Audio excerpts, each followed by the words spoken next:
akhir tahun 2020 tingkat curah hujan di kota Jayapura sangatlah tinggi hingga bisa dapat menyebabkan terjadinya bencana alam seperti longsor dan banjir. Dengan hal ini, Badan Penanggulangan Bencana Daerah Provinsi Papua telah menetapkan hampir seluruh wilayah kota Jayapura menjadi titik rawan terjadinya bencana alam. Kepala BPBD Provinsi Papua William Manderi mengatakan bahwa hampir pada seluruh wilayah di kota Jayapura seperti di daerah Polimak, APO, wilayah Dok, dan Pasir II telah menjadi titik rawan terjadi bencana alam. Daerah mulai dari BSC ini sampai dengan di Polimak itu kan daerah rawan semua. Daerah rawan ini, terutama daerah-daerah kayak APO. APO ini kan kalau kita lihat sampai dengan hari ini itu rawan ini sebenarnya. Rawan. Nah, dia di daerah Dok ini sampai dengan Dok 9 itu daerah semua daerah rawan. Pasir II itu daerah rawan semua. Oleh sebab itu kita harus selalu siaga. Kesiapsiagaan kita itu penting untuk melihat kondisi ini.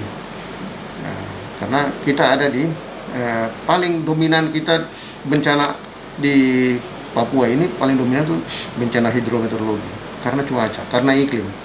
Nah, kita harus siaga, setiap saat harus siaga. Pesan itu penting.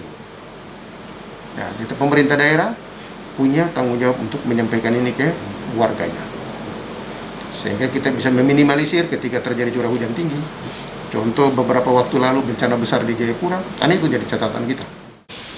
Oleh sebab itu, masyarakat diminta agar selalu siaga setiap saat karena cuaca di akhir tahun ini kurang baik dan dikhawatirkan bisa menimbulkan bencana.